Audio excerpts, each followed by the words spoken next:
Hello to all students. आज हम discuss कर रहे हैं हमारा क्लास 11 थर्मोडायनेमिक्स चैप्टर है हमारा। और थर्मोडायनेमिक्स चैप्टर में प्रैक्टिस शीट 1 हम सॉल्व कर रहे हैं। उसका थर्ड क्वेश्चन है जो basically first law of thermodynamics पे बेस्ड है। तो हमें यहाँ पे बोला गया calculate W Q and delta U when 0.75 mole of ideal gas expand isothermally and reversibly at 27 degree Celsius from a volume of 15 litre to 25 litre. तो basically question में हमें तीन चीजें कैलकुलेट करनी है। हमें वर्क डन कैलकुलेट करना है, हीट कैलकुलेट करनी है और इंटरनल एनर्जी कैलकुलेट करनी है। हमें डेटा जो है वो गिवन है। सबसे पहले मैं डेटा नोट कर लेता हूँ। मुझे यहाँ पे नंबर ऑफ मोल्स गिवन है 0.75। मुझे बताया गया गैस जो है वो एक्सपेंड कर रही है आइसोथर्मली, यानी कि टेम्परेचर जो है वो कांस्टेंट रहेगा हमारा through out the process, temperature change नहीं होगा। रिवर्सिबली के लिए मैं आपको अभी फॉर्मूला बताऊंगा। 27 डिग्री सेल्सियस हमारा टेम्परेचर है जो कि कांस्टेंट है। तो हम इसे केल्विन में कन्वर्ट कर लेंगे 273 ऐड करके, तो ये 300 केल्विन हो जाएगा।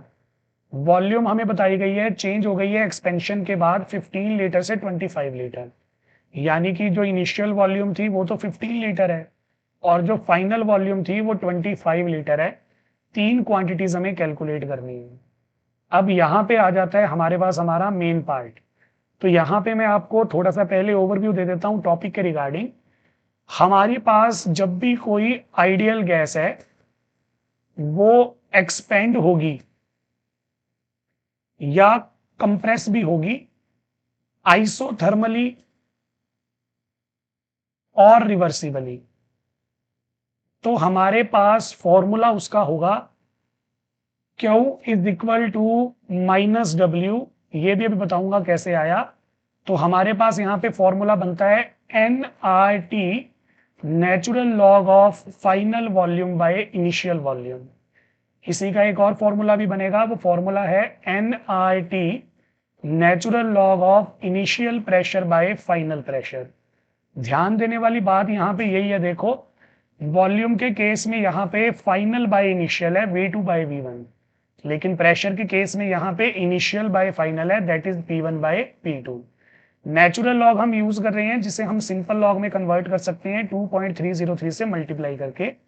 आप देखोगे Q और W की वैल्यू सेम आएगी, बस दोनों में साइन जो है वो अपोजिट होगा। वो कैसे मैं अभी प्रूव कर दूंगा। बेसिकली हमें यहाँ पे तीन चीजें कैलकुलेट करनी थी क्वेश्चन के अकॉर्डिंग। वर्क डन कैलकुलेट करना था, Q कैलकुलेट करना था हीट, और डेल्टा यू कैलकुलेट करना था, that is the internal energy change. तो यहाँ पे मैं आपको वन बाय वन बता देता हूँ।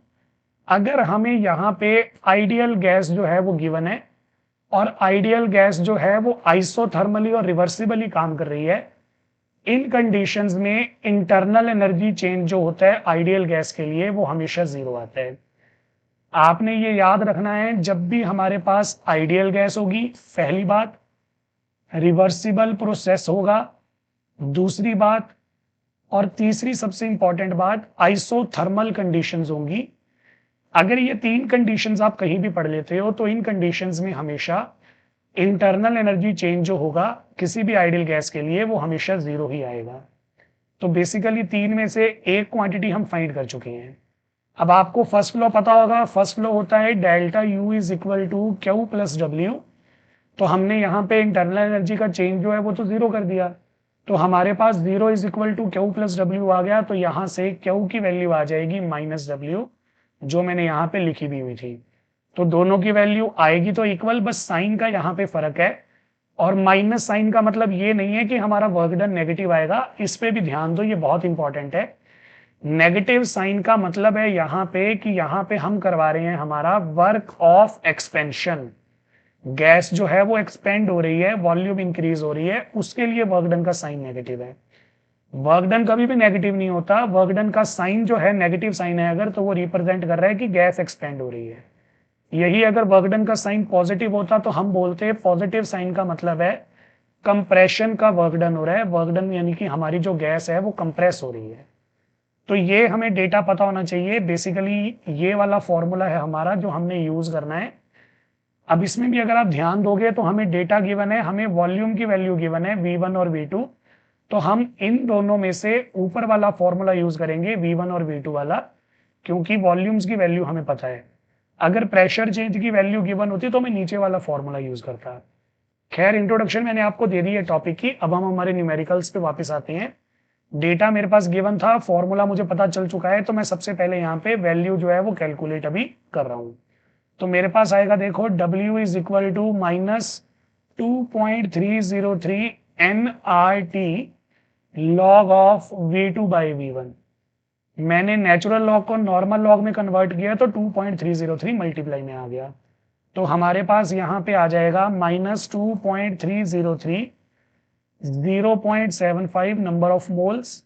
आर हमारा गैस कांस्टेंट 8.314 जूल पर केल्विन पर मोल, ये नंबर ऑफ मोल्स में था।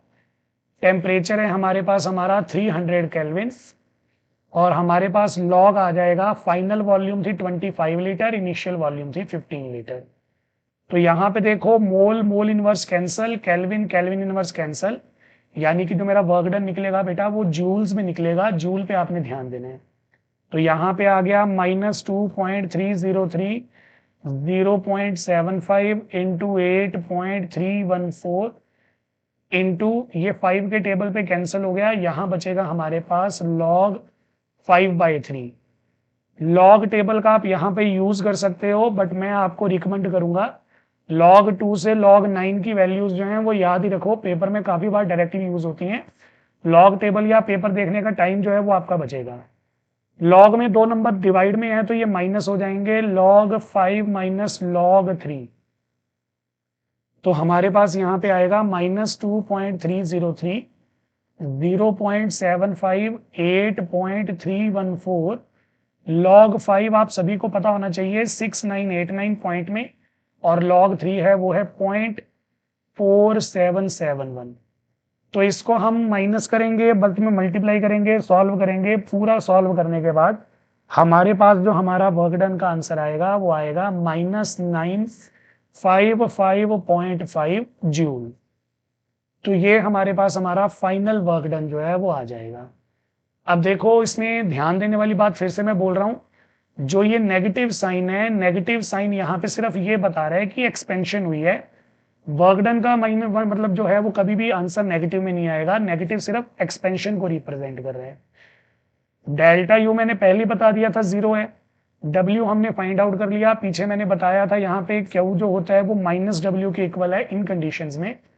तो हमारे पास हमारा आंसर आ जाएगा यहाँ पे माइनस माइनस प्लस होने के बाद प्लस 9.5, सॉरी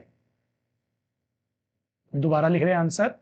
आंसर आ जाएगा 955.5 जूल्स। तो ये बेसिकली हमारे पास हमारा क्वेश्चन था, क्वेश्चन नंबर 3 कंप्लीट हो चुका है। फिर भी अगर आपका कोई डाउट है तो आप नीचे कमेंट्स में पूछ सकते हैं। Thank you.